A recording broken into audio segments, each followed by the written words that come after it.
भवसंभव भीति भेदनम सुख संपद करुणा निकेतनम व्रतदान तप क्रियाफलम सहजानंद गुरु भजे सदा वर्णिवेश रमणीय दर्शनम मंदहास्य रुचिराननाम्बुजम पूजितम सुरनरोत्तमे मुदा धर्मनंदनमहं विचिन्तये त्वं सुकान्तप्रतं कान्तं त्वं कान्तं सर्वदोगतं त्वं गते द्वे गदेवत्वं त्वं वन्दे भक्तिकासतम्। सर्व अवतारी सर्व कारणना कारण આપણા સૌના મોક્ષદાતા ઈષ્ટદેવ ભગવાન શ્રી સ્વામિનારાયણ સંપ્રદાય દક્ષિણ વિભાગ અધિષ્ઠાતા દેવ વડતાલવાસી શ્રી લક્ષ્મીનારાયણ દેવ હરિકૃષ્ણ મહારાજ, સારાય ગઢપુર પ્રદેશના પ્રાણ સમાન ગઢપુરપતિ ગોપીનાથજી મહારાજની છત્ર છાયામાં ખસ ગામને આંગણે આયોજિત નૂતન મંદિર પ્રતિષ્ઠા મહોત્સવના શુભ પ્રસંગે સભામાં ઉપસ્થિત ધર્મકુળ આશ્રિત વાલા સર્વે અમારા સંતો પાર્ષદો, ઉપસ્થિત ધર્મકુળ આશ્રિત વાલા સર્વે સત્સંગી હરિભક્તો, સર્વ ધર્મ પ્રેમી સજ્જનો, સર્વ મોક્ષભાગી જીવાત્માઓ, દરેક ભક્તજનોને અમારા હૃદયપૂર્વક જય સ્વામિનારાયણ. વાલા ભક્તો, ઘણા સમયથી ખસને આંગણે જે વાત આપણે બધા વાગોળતા હતા કે આપણા ગામની અંદર જે પ્રાચીન જૂનું મંદિર પૂજ્ય બાપુજી દ્વારા જેની પ્રતિષ્ઠા કરવામાં આવેલી, અને ઘણી વખત આપણે મંદિરની અંદર દર્શન માટે આવ્યા ત્યારે સંકલ્પ કરતા કે એનો જીર્ણોદ્ધાર થાય, કંઈક નવીનીકરણ થાય. એ સંકલ્પ હરિકૃષ્ણ મહારાજ ગોપીનાથજી મહારાજની કૃપાથી આજે સાકાર થવા જઈ રહ્યો છે. આપણા શાસ્ત્રોની અંદર આ સંસારના તત્વોને બે વિભાગની અંદર વહેંચવામાં આવ્યા છે. આ જગતની અંદર એક તત્વ એવું છે કે જે આ સંસારની અંદર બંધનરૂપ કરાવે, અને બીજું તત્વ એ છે કે જે સંસારમાંથી મુક્તિ અપાવે. આપણા શાસ્ત્રોની અંદર બહુ સુંદર સનાતન વૈદિક ધર્મની પરંપરાનો વિસ્તાર કરતા જણાવ્યું છે. જેમ મનુષ્યને જ્યારે જન્મ મળે છે ત્યારે જન્મની સાથે એ જીવાત્માએ જે પૂર્વે કરેલા જે કર્મ છે એ કર્મ એનું પ્રારબ્ધ બનીને એની સાથે આવતા હોય છે. શાસ્ત્રનો મત છે અવશ્યમેવ ભોક્તવ્યમ કૃત કર્મ શુભાશુભમ.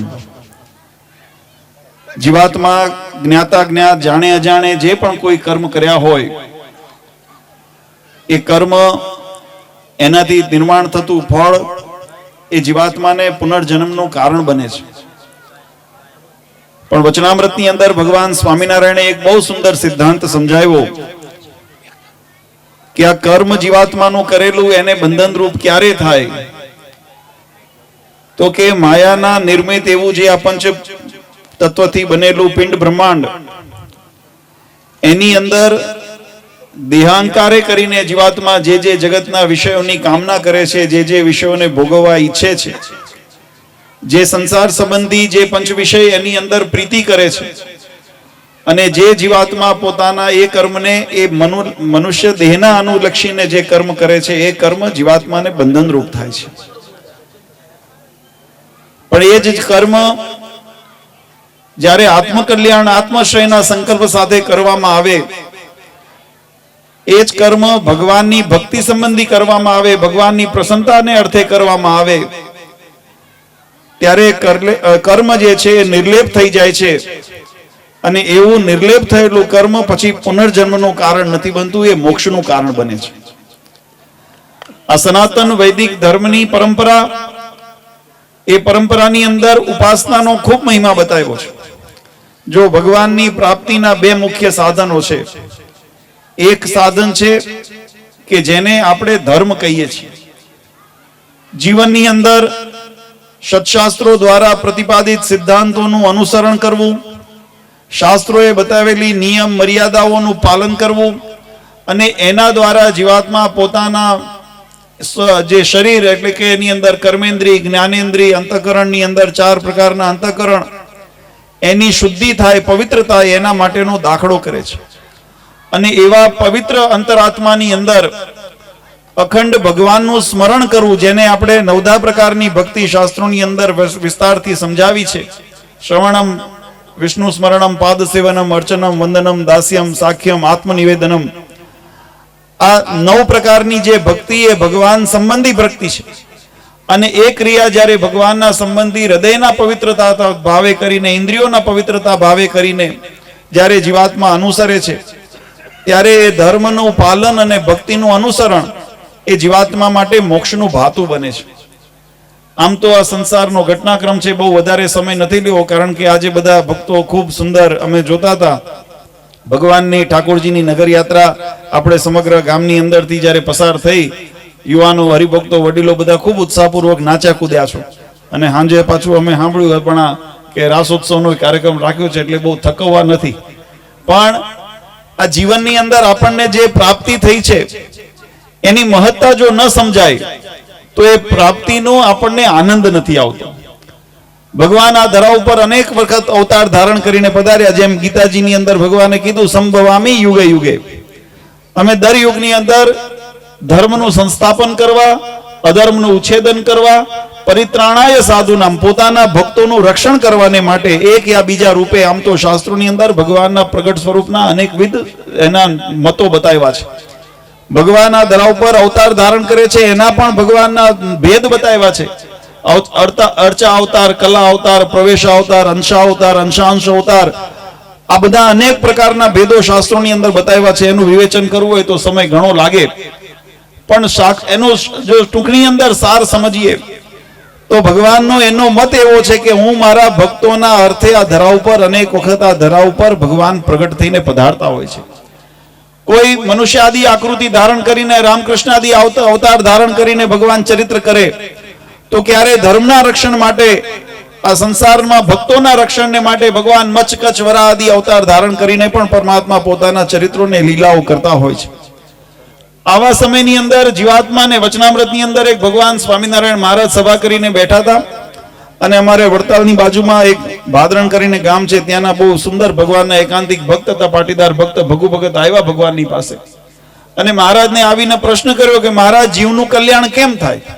આપણે બધાએ જે દાખલો કરીએ છીએ ને, પોતાના આત્મ કલ્યાણને માટે દાખલો કરીએ છીએ.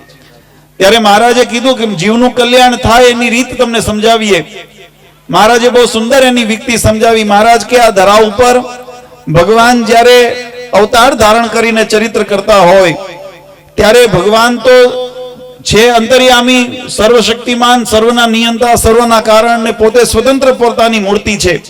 પણ છતાં પણ જ્યારે જન્મ ધારણ કરીને આ ધરા ઉપર મનુષ્ય ચરિત્ર કરતા હોય, ત્યારે ભગવાન મનુષ્ય જેવા લાગતા હોય.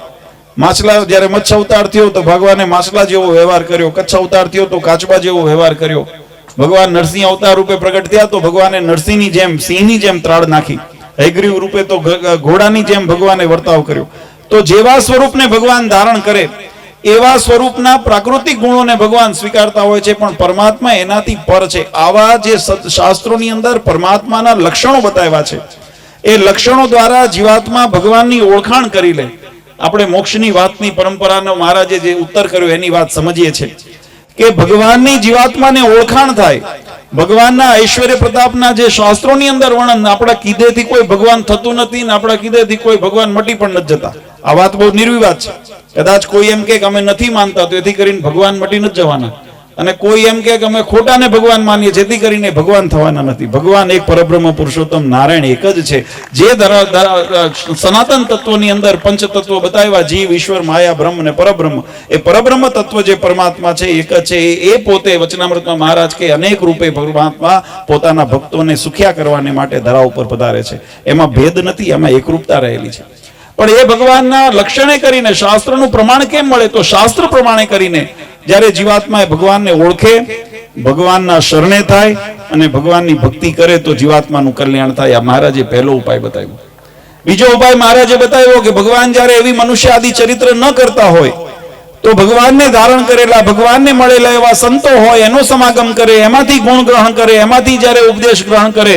આ સંતો જે રાત્રિ દિવસ પરિભ્રમણ કરીને જે સત્સંગની અંદર હરિભક્તો માટે જે દાખલો કરે છે, એ ભગવાનની જે ઓળખાણ એમને થઈ, જે શાસ્ત્ર મતે ભગવાનને જે જાણ્યા એની આપણા સુધી વાત પહોંચાડે ને આપણને એવો સદુપદેશ, સદમાર્ગનું જ્ઞાન. હમણાં અમારે કોઠારી સ્વામીએ વાત કરીને કે સંતો જ્યારે આવ્યા ને આપણામાં જે કુટેવો હતી કુટેવો ટળાવી, તો એ કુટેવો ટળે, આપણી અંદર રહેલા અંતઃશત્રુઓ ટળે અને એના માધ્યમથી જીવાત્મા ભગવત પરાયણ પોતાનું જીવન જીવી શકે. એનો ઉપદેશ કેવા સંતોના સમાગમ કરે ને તો સારા ગુણ આવે, સારું આચરણ થાય અને એના દ્વારા જીવનની અંદર ભગવાનની પ્રાપ્તિ જીવાત્માને થાય છે.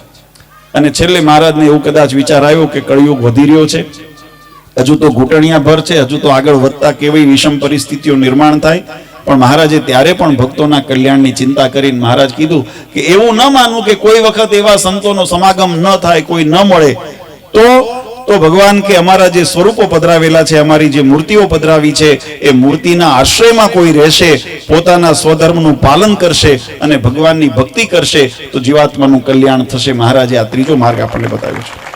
આ મોક્ષની પરંપરાને પ્રવર્તાવવા માટે, મોક્ષની પરંપરાને પોષણ આપવાને માટે મહારાજ જ્યારે ગઢપુરની અંદર બિરાજતા હતા, મહારાજને સંકલ્પ થયો કે અમે જ્યારે આ મનુષ્ય લીલા સંકેલશું પછી અમારા ભક્તોને આશ્રયનું સ્થાન ક્યાં રહેશે, ત્યારે મહારાજે કારિત્વા મંદિરાણી, મહારાજે મંદિરો નિર્માણ કરવાના સંકલ્પ કર્યા. અને મહારાજે પોતાના સ્વહસ્તે, આપણે બધાય જાણીએ છીએ સંપ્રદાયનો ઇતિહાસ, પોતાના સ્વહસ્તે 6 ધામ બનાવ્યા. એની અંદર પોતાના અર્ચા સ્વરૂપ, પ્રગટ સ્વરૂપો મહારાજે પધરાવ્યા અને મહારાજે એની અંદર બિરુદ આપ્યું. એમાં એટલું ઐશ્વર્ય મહારાજે પ્રતાપ એની અંદર પધરાવ્યો. મહારાજ કે અક્ષરધામની અંદર રહેલું સ્વરૂપ અને તમારી સન્મુખ સ્વરૂપ, એની અંદર રતિ માત્ર પણ ફેર નથી, એની અંદર એકરૂપતા રહેલી છે. અને એ જ સંપ્રદાયના સિદ્ધાંતને અનુસરીને મહારાજને થયું કે ગામડે ગામડે કદાચ કોઈ ભક્તોને ભાવ થાય કે અમારે પણ ગામની અંદર આવું સુંદર મંદિર થાય. ને હું એક વાત મારા મત પ્રમાણે કહું છું, જો આ શરીરની અંદર છે ને, આપણા જીવનની અંદર કોઈ હવની દ્રષ્ટિ અલગ હોય પણ રૂપ કરતા હંમેશા ગુણનો ભાવ વધારે મજબૂત રહેલો છે. આપણે કેવા રૂડા રૂપાળા આપીએ છીએ, લાગીએ છીએ ને, એ બહુ મહત્વનું ન હોય દેખીતી રીતે, લૌકિક રીતે જરૂરી હોય. જ્યારે દીકરા દીકરીને સંબંધ કરતા હોય તો આપણે જોતા હોઈએ, પણ એનાથી વધારે આપણે સંસ્કાર જોતા હોઈએ, એની અંદર ગુણ જોતા હોઈએ કે ગુણ કેવો છે, સ્વભાવ કેવો છે, સંસ્કાર કેવા છે. એટલે એનો મતલબ એવો થાય કે મનુષ્યની કિંમત માત્ર રૂપથી નથી થતી, નહીં તો સોનાની લંકા હતી એની કિંમત થઈ હોત ને. આજે કોઈને આપણે બિરદાવવું હોય, આ ખસને બિરદાવવું હોય તેમ કહેવાશે સોના જેવું, અમારી લંકા જેવું ખસ છે, એવું ન કહેવાય. એ કહીએ ને તો એનું અપમાન થયું કહેવાય. કારણ કે સોનાની હતી, સમૃદ્ધિ હતી, પણ ભગવાનને વાલી નહોતી, ભગવાનને ધારતી નહોતી. એ જગ્યાએ તમે ગોકુળિયું ગામ કેવું હતું, હજુ આજે પણ તમે જો બરસાના આદિ તમે જ્યારે ક્ષેત્રમાં જાઓ ને તો હજુ આજે પણ એટલી કંઈ બહુ મોટી સમૃદ્ધિ નથી. હવે તો જો કે દેશકાળ, ઉદ્યોગ, યાત્રાળુઓ બધા વધ્યા એટલે ઘણી બધી સુવિધાઓની પ્રાપ્તિ થઈ છે. પણ તમે જો હજુ એના ગ્રામીણ ક્ષેત્રની અંદર જાઓ તો આપણને ખબર પડે, આપણા ગ્રામીણ ક્ષેત્રોની અંદર તમે આવો તો આપણને ખબર પડે કે ગામની સ્થિતિઓ કેવી, એ જમાનામાં કેવી હશે. તો પણ આજે કોઈને જો આપણે બિરદાવવું હોય, વખાણ કરવા હોય અને પારિતોષિક આપવું હોય તો આપણે કહીએ કે આ તો ગોકુળિયું ગામ છે. અને એનાથી એની કિંમત આપણું ઉપર બતાવે છે કે એની અંદર ગુણ પ્રધાનપણે રહેલો છે. એમ શરીરની અંદર પણ સંસ્કાર પ્રધાનપણે રહેલા છે. જીવનની અંદર જો જીવનને મૂલ્યાંકન કરવું હશે તો ધર્મના સંસ્કારોને જીવનની અંદર આપણે સ્વીકારી એને આચરણમાં ઉતારવા પડશે. પછી બીજું, જેમ શરીરની અંદર પ્રાણ તત્વનું મહત્વ રહેલું છે. આ પ્રાણ વગરનું શરીર ગમે તેટલું તમે એને શણગારેલું હોય પણ નિસ્તેજ અને નિર્જીવ જ્યારે શરીર થઈ ગયું હોય ત્યારે એની અંદર સમયાંતરે સડો થઈ જાય, પણ એની અંદર કોઈ ચૈતન્યતા ન રહે, એની અંદર તેજ ન રહે, તમે એની અંદર કોઈ પ્રભાવ તમે ન જોઈ શકો. આપણે અનુભવતા હોઈએ છીએ. તો જેમ શરીરની અંદર પ્રાણનું મહત્વ રહેલું છે એમ આપણા સૌના જીવનની અંદર, આ સમગ્ર સૃષ્ટિની અંદર પરબ્રહ્મ પુરુષોત્તમ નારાયણ તત્વ પ્રધાનપણું રહેલું છે. જો ભગવાનનો એકડો ન હોય, પાછળના કોઈ મીંડા કામ આવતા નથી, એની કોઈ કિંમત નથી. તો ભગવાનના એકડાએ થકી જેમ કિંમતો વધે છે એમ ભગવાને જ્યારે આ ષડંગી સંપ્રદાયની સ્થાપના કરી ત્યારે મહારાજે ઉપાસના ભક્તિના પોષણ માટે સર્વને આશ્રયનું સ્થાન મળી રહે એટલા માટે મહારાજે દેવ પ્રધાનપણે રાખીને મહારાજે મંદિરો નિર્માણ કરાવ્યા અને આજ્ઞા કરી કે આના આશ્રયમાં રહેશો ને તો તમારા આ જન્મનો પણ સફળતાનો તમને ભાતું બંધાશે અને અંતે ભગવાનના ધામની પ્રાપ્તિનું પણ ભાતું બંધાશે. એ સંકલ્પની પૂર્તિ માટે મહારાજે શિક્ષાપત્રીની અંદર આદેશ કર્યો કે અમારા ભક્તોને જ્યારે કોઈ વખત ઈચ્છા થાય કે અમારા ગામની અંદર મંદિર બનાવવા છે તો આચાર્યના દત્તવ્યમ યશ્ચતેન પ્રતિષ્ઠિતમ કૃષ્ણ સ્વરૂપમ તત્સેવ્યમ, જે મહારાજશ્રી દ્વારા પ્રસાદીનું કે આજ્ઞાથી જ્યારે પધરાવવામાં આવેલું સ્વરૂપ હોય એની મહારાજ કે ઉપાસના ભક્તિ કરશો ને તો એ પણ અમારી પ્રત્યક્ષ પ્રગટ ઉપાસનાની ભક્તિ પ્રમાણે ફળશે. અન્યથા કદાચ કોઈ પોતાની રીતે ગમે તે, આપણે મૂર્તિકારને ત્યાં હજારો મૂર્તિઓ પડી હોય છે, ચિત્રકારને ત્યાં હજારો ચિત્ર પડ્યા હોય છે, પણ જ્યાં સુધી એનો વેદોક્ત વિધિ પુરાણોક્ત વિધિ દ્વારા પ્રતિષ્ઠિત થઈને જ્યારે એની અંદર સ્થાપન કરવામાં ન આવે ત્યાં સુધી એ ફળ નથી આપતું. અને જ્યારે એ જ મૂર્તિ પ્રતિષ્ઠિત થઈ જાય, એની અંદર ભગવાન તત્વનું આવાહન કરવામાં આવે અને એની અંદર સ્થિરીકરણ કરવામાં આવે પછી એ ચૈતનવંતુ બને છે. જેમ શરીર પ્રાણથી શોભે છે એમ આપણા મંદિર પણ ભગવાનના મૂર્તિના પ્રાગટ્યથી એ મંદિરની પણ શોભા વધી જાય છે. આજે આપણે ખરેખર ભાગ્યશાળી છે. વધારે સમય નથી લેવો, પણ ખસના ભક્તો જેમ હમણાં છપિયા સ્વામી પણ યાદ કરાવ્યું, આપણે અહીંયા વાડીમાં પ્રસંગ હતો અને ત્યાં આપણે શુભ સંકલ્પ કર્યો કે આ મંદિરનું કાર્ય એ સુંદર રીતે આગળ વધે. થોડોક સમય વચ્ચે કોરોના કાળ ને બીજું ત્રીજું વચ્ચે થોડું આવ્યું એટલે થોડું ધીમું પડ્યું હતું, પણ એના પ્રભાવથી આપણે કામ અટક્યું નહીં અને સંતોએ દાખલો કર્યો, હરિભક્તોએ મહેનત કરી અને સુંદર મંદિર આજે આપણું નિર્માણ થઈ ચૂક્યું છે.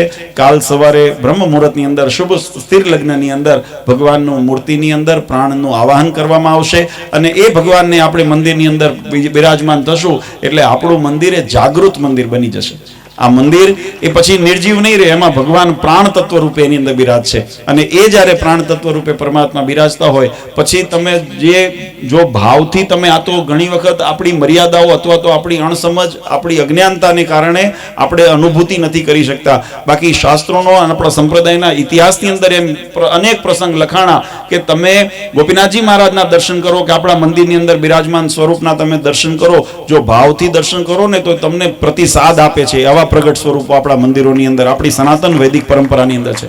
તમે ભગવાન આગળ જે પણ તમારી અરજી મૂકો ને, તમારી અરજી ત્યાં પાસ થાય. હા, આપણું હિત હોય એવું ભગવાન વિચારે. કોઈ વખત આપણે માંગીએ કે ભાઈ કોકના નળિયા ઉખડી જાય તો એવું ન માને, તેવું ન માનવું ભગવાને મારી પ્રાર્થના ન સાંભળે. હા, એવું ખરું ને.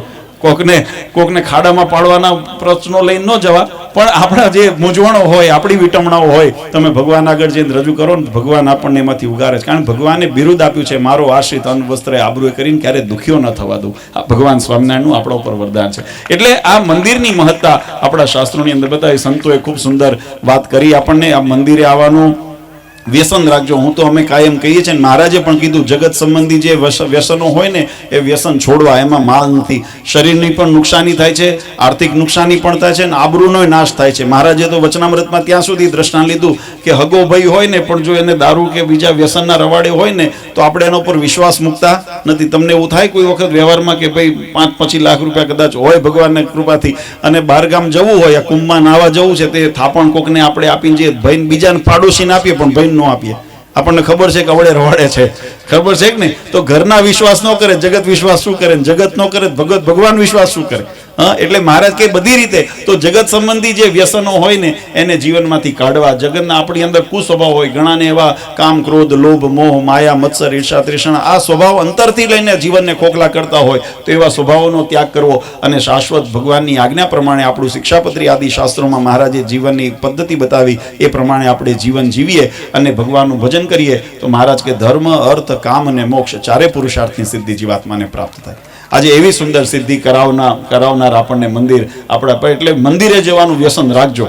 મહારાજે કીધું વચનામૃતમાં દ્રષ્ટાંત દીધું કે પ્રહલાદ અને ધ્રુવ જેવા હતા, અવસ્થામાં નાના હતા, કોઈ એવા સામર્થ્યવાન નહોતા, પણ તપની અંદર શ્રદ્ધા કેટલી હતી તો ભગવાનને એના હારું પ્રગટ થવું પડ્યું. હા, આપણા શાસ્ત્રમાં લખ્યા ને પ્રસંગો, તો પ્રહલાદ જેવા એક વખત એમને ભગવાનનો કેફ ચડ્યો, આ જીવન કેફી રહ્યા. મહારાજ કે જેટલાને મળ્યા ને એટલાને કેફી કર્યા. તો આપણામાં સત્સંગનો એવો કેફ હોવો જોઈએ, આપણામાં ભક્તિનો એવો કેફ હોવો જોઈએ, આપણામાં ભગવાનના માંદેલા સિદ્ધાંતોને અનુસરવાનો એવો કેફ હોવો જોઈએ. આપણને ગીતા, વચનામૃત અથવા તો શિક્ષાપત્રી, રામાયણ જેવા ગ્રંથોની અંદર એટલો કેફ હોવો જોઈએ કે આપણને એક વખત જે પચ્યું છે એ આપણને કાયમ, આપણને તો ગુણ કરે પણ જે યોગમાં આવે ને એને પણ ગુણ કરતા થઈ જાય. એવી જ્યારે શુરવીરતાથી સત્સંગ સત્સંગ રાખીને ત્યારે આપણું સત્સંગ સરસ શોભે. એટલે ખૂબ બધાને અભિનંદન આપીએ છીએ. વધારે સમય નથી લેવો. ખૂબ ખસના હરિભક્તોએ દાખલો કર્યો અને મંદિર આપણું કાલથી ભક્તો માટે ખુલ્લું મૂકવામાં આવશે. ભગવાનની અંદર બિરાજીશું કે પછી ભગવાનને એકલવાયું ન લાગે એનું બધા ધ્યાન રાખજો. અને બધા સંપીને ખાસ બધા ભક્તોને અમારી ભલામણ છે કે હંમેશા સત્સંગની શોભા સંપમાં છે. આપણા દરેક ભક્તો દરેક જ્ઞાતિ, અને કોઈ એવું ન વિચારશો કે આ ફલાણા સંપ્રદાયનું છે કે ફલાણા પંથનું છે કે ફલાણા. આપણી સનાતન વૈદિક પરંપરા, ધર્મની પરંપરા એક જ છે. આ તો એક આચરણ વિચારણોના કારણે એક વ્યવસ્થા ઊભી કરવામાં આવી હોય કે કોઈને રામ નામ ભજવું હોય તો ભગવાન રામના ભક્તો બેસીને રામધૂન બોલતા હોય, કોઈને કૃષ્ણ કનૈયાનું ભજન કરવું હોય તો એ ભક્તો એક વિચારવાળા બેસીને ભજન એના નામનું કરતા હોય, કોઈને સ્વામિનારાયણ ભગવાનનું નામ સ્મરણ કરવું હોય તો એ વિચારવાળા ભક્તો એક સાથે બેસીને. એટલે વ્યવસ્થાના ભાગરૂપે. બાકી ફળશ્રુતિ એક જ છે. તમે રામ બોલો, ઘનશ્યામ બોલો, સ્વામિનારાયણ કૃષ્ણ બોલો કે તમે કોઈ પણ જે તમારા ભગવાનના સ્વરૂપોની આરાધ્ય માનતા હોય, એટલે એની અંદર સંપ રાખો. એની અંદર મુસાતુસીમાં કે આપણે સત્સંગમાં એનો ભેદ શ્રીજી મહારાજે નથી બતાવ્યો. ભગવાન સ્વામિનારાયણે પણ એવો ભેદ નથી બતાવ્યો. શિક્ષાપત્રીમાં તો ઉપર આદેશ કર્યો કે ભગવાનને ભગવાનના અવતારોમાં ભેદ ન જાણવો. એવી એકરૂપતા મહારાજે સ્થાપિત કરી છે. ત્યારે આપણે પણ એવા, અને આપણા મંદિરમાં તો જો મહારાજ આરતી પછી આપણે કહીએ છીએ રામકૃષ્ણ ગોવિંદ જય જય ગોવિંદ, હરે રામ ગોવિંદ જય જય. આપણા જ્યારે ધૂન બોલાતી હોય ત્યારે ભગવાનના સ્વરૂપોને સ્મરણ કરીને આપણે કરતા હોય છે. એટલે એવી સંપની એકતા સમસ્ત ગ્રામજનો માટે હોય. આ બધાના પ્રસંગો આવે, ઉત્સવો આવે ત્યારે હળીમળીને આપણે સત્સંગ કરીએ અને સારા સંસ્કારવાળા થઈએ તો ખસનું નામ આજે સમગ્ર આ પંથકની અંદર કોઈને એમ વિચાર થવો હોય કે ભાઈ સત્સંગનું અમારે રૂપ જવું છે, કેવું છે, તો ખસ જઈને જોઈએ તો ખબર પડે કે જો આ સત્સંગનો આ ગુણ આની અંદર આવ્યો છે. એવું સુંદર ખસનો સત્સંગ વધે. અને આજુબાજુથી પણ બધા ઘણા ભક્તોનો સહકાર છે. અમને ખ્યાલ છે બોટાદ બાજુના વિસ્તારના ઘણા બધા ગામડાઓનો અમે પ્રવાસ કરેલો છે. એટલે અમને ખ્યાલ છે હરિભક્તોની ભાવના ખૂબ ઉમદા છે. ગોપીનાથજી મહારાજની વફાદારી, હરિકૃષ્ણ મહારાજની નિષ્ઠા, શિક્ષાપત્રીની આજ્ઞા પ્રમાણે જીવન જીવવાની જે મજબૂતી છે એ દરેકના જીવનની અંદર ભગવાન ખૂબ એમને બળ આપે. અને આવીને આવી કળયુગના પ્રભાવથી આપણું જીવન કંઈ ફંટાઈ ન જાય, માર્ગ ઉપરથી ચૂકી ન જઈએ એવી ભગવાન સૌની રક્ષા કરે અને સર્વને ભક્તિનું સુખ આપે અને સર્વને પોતાના મનોરથ, એમના અંતર્મનના સંકલ્પો ભગવાન પૂર્ણ કરે એવી હરિકૃષ્ણ મહારાજ ગોપીનાથજી મહારાજના ચરણારીમાં પ્રાર્થના કરી વિશેષ સમય ન લેતા દરેક યજમાન પરિવાર, દરેક દાતાઓ, સ્વયંસેવકો અને તમામ નામી અનામી તમામ ભક્તોને ભગવાન ખૂબ સુખ્યા કરે એવી ગોપીનાથજી મહારાજના ચરણારીમાં પ્રાર્થના કરી. પરમ પૂજ્ય સનાતન ધર્મ ધુરંધર 1008 આચાર્ય શ્રી અજેન્દ્ર પ્રસાદજી મહારાજ શ્રી, પરમ પૂજ્ય અશોક આદિવાળા પૂજ્ય માતુશ્રી અને અમારા સમસ્ત ધર્મકુળ પરિવાર વતી આપ સૌને અંતરના આશીર્વાદ આપી મારી વાણીને વિરામ આપું. સહેજાન સ્વામી મહારાજ. પૂજ્ય લાલજી મહારાજે ખૂબ આસ્વાદ પાઠવ્યા. ભલે ભક્તો, આવતીકાલે મંદિરમાં ઠાકોરજી બિરાજમાન થશે અને પછી મંદિરના શિખર ઉપર કળશ ચડશે અને એ કળશ ચડી જાય એટલે મંદિર પૂરું થઈ ગયું કહેવાય. પણ આપણે બાકીનું બધું થઈ ગયું, ખાલી એક કામ બાકી રહ્યું છે. કળશ ચડાવશે કોણ? કોણ ચડાવશે? એના માટેનો આપણે અત્યારે બોલ કરવાનો છે. તો જેમને એ કળશ ચડાવી અને યજમાન થવાની ઈચ્છા હોય યુવાનોને વિનંતી, કાગળ પેન લઈને આ બાજુ આગળ આવો. રાજુભાઈ આ બાજુ આગળ આવી જજો. જેમને ઈચ્છા હોય એ ઝડપથી પોતાનો બોલ અહીંયા રજૂ કરશે અને અંતિમ રકમ જેની બોલાશે એમના હાથે આવતીકાલે સવારે 7:15 કલાકે મંદિરના શિખર ઉપર કળશ ચડાવવામાં આવશે. તો જેમની ઈચ્છા હોય એ ઝડપથી અહીંયા પોતાનો બોલ રજૂ કરશે. અત્રે સંતોના રસોડાની સેવા કરનાર એવા શ્રી કેશુભાઈ નાગજીભાઈ હડિયલ અત્રે ઉપસ્થિત થશે અને લાલજી મહારાજ પાસેથી મૂર્તિનો સ્વાર કરશે. તો કેશુભાઈ નાગજીભાઈ હડિયલ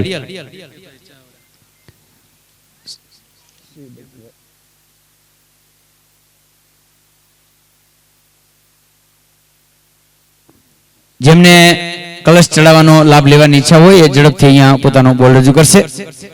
સાથે લેખિતમાં આપજો, મને યાદ નહીં રહે.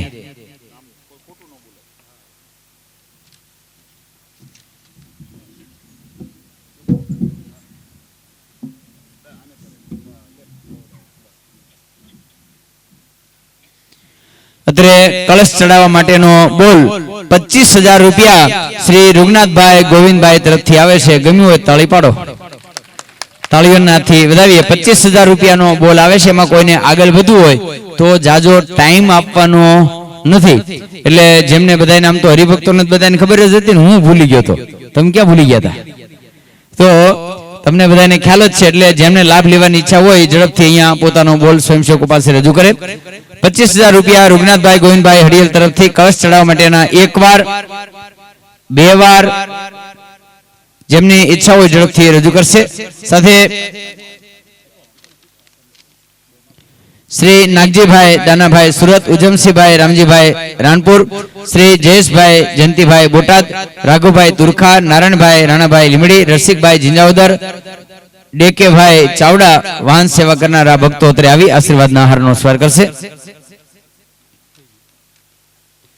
ત્યાર પછી રસોડાના જે સ્વયંસેવકો છે એ રસોડાની તૈયારીમાં જશે. સિદ્ધનાથ મહાદેવ સતવારા જ્ઞાતિ બંધુ સ્વયંસેવક એ રસોડાની અંદર સેવા કરવા માટે જશે. કેશુભાઈ આવ્યા કે નહીં? અત્રે આપણા નૂતન મંદિરની અંદર અંતિમ જે કાર્ય કહેવાય, જે કળશ ચડાવવાનું, એ કળશ ચડાવવાની સેવાનો લાભ લેવા માટેના 25,000 રૂપિયા રૂગનાથભાઈ ગોવિંદભાઈ અડિયલ ને અડિયલ તરફથી એક વાર, બે વાર, અઢી વાર, પોણા 3 વાર આપી દઉં છું. કોઈની ઈચ્છા હોય તો ઝડપથી ઉચ્ચાત કરો, નકર આ લાભ જાય છે. કારણ કે મંદિરની ઉપર કળશ ચડાવવાનું અંતિમ કાર્ય છે, જે કોના હાથે થશે એના માટેનો આ દિવ્ય લાભ છે. એટલે પછી હવે બીજી વાર તમે કહો કળશ ચડાવવા છે, ભેગું નહીં થયો. છોકરાને કહેતા જાજો, થાહે. નવું મંદિર 50 વર્ષ પછી પાછું થશે ત્યારે.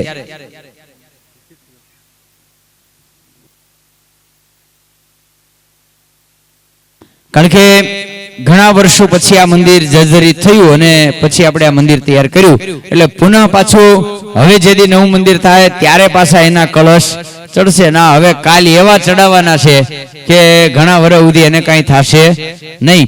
માટે જેને લાભ લેવો હોય ઝડપથી પોતાનો બોલ રજૂ કરે.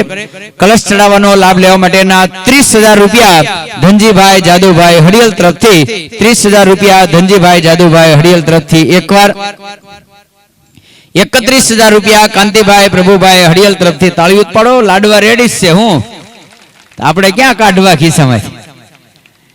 31,000 રૂપિયા શ્રી કાંતિભાઈ પ્રભુભાઈ હડિયલ તરફથી કળશ ચડાવવા માટેના એક વાર, બે વાર, અઢી વાર.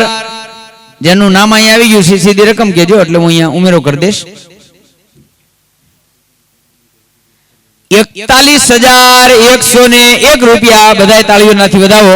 41,000 રૂપિયા રૂગનાથભાઈ ગોવિંદભાઈ હડિયલ તરફથી ઠાકોરજીના મંદિરના ઉપર કળશ ચડાવવા માટેના 41,000 રૂપિયા રૂગનાથભાઈ ગોવિંદભાઈ હડિયલ તરફથી એક વાર, બે વાર, અઢી વાર. હે રવ મારે ઉતાવળ છે, જાત્રામાં જવું જટ. રૂગનાથભાઈ એમના તરફથી 41,000 રૂપિયા કળશ ચડાવવા માટેના આવે છે. જેમને ઈચ્છા હોય ઝડપથી પોતાનો બોલ અહીંયા રજૂ કરે. 51,151 રૂપિયા શ્રી મનરભાઈ પિતાંબરભાઈ હડિયલ તરફથી મંદિર ઉપર કળશ ચડાવવા માટેના 51,000 રૂપિયા મનરભાઈ પિતાંબરભાઈ હડિયલ તરફથી એક વાર, બે વાર, 51,000 રૂપિયા મનરભાઈ પિતાંબરભાઈ હડિયલ તરફથી અઢી વાર. રૂગનાથભાઈ ગોવિંદભાઈ હડિયલ તરફથી 61,101 રૂપિયા, 61,101 રૂપિયા રૂગનાથભાઈ ગોવિંદભાઈ હડિયલ તરફથી.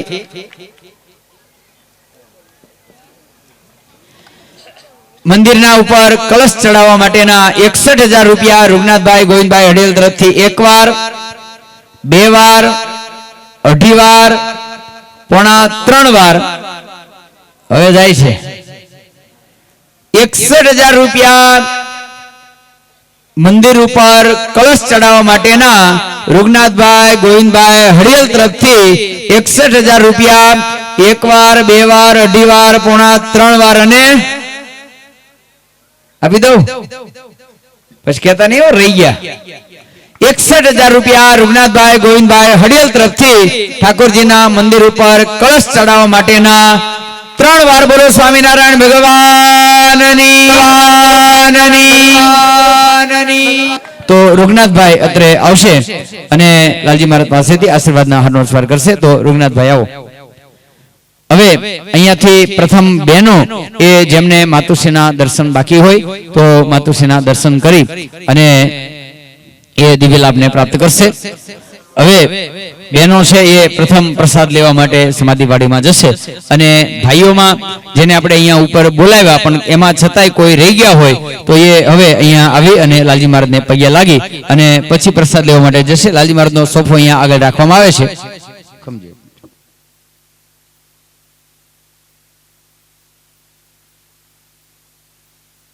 જે સ્વયંસેવકો છે એ ઝડપથી રસોડા તરફ ગતિ કરશે. અહીં વચ્ચે રાખજો, બસ સેન્ટરે. બસ એક બાજુથી ભક્તો આવી અને પગે લાગી અને લાલજી મહારાજનો ચરણ સ્પર્શનો લાભ લઈ શકશે.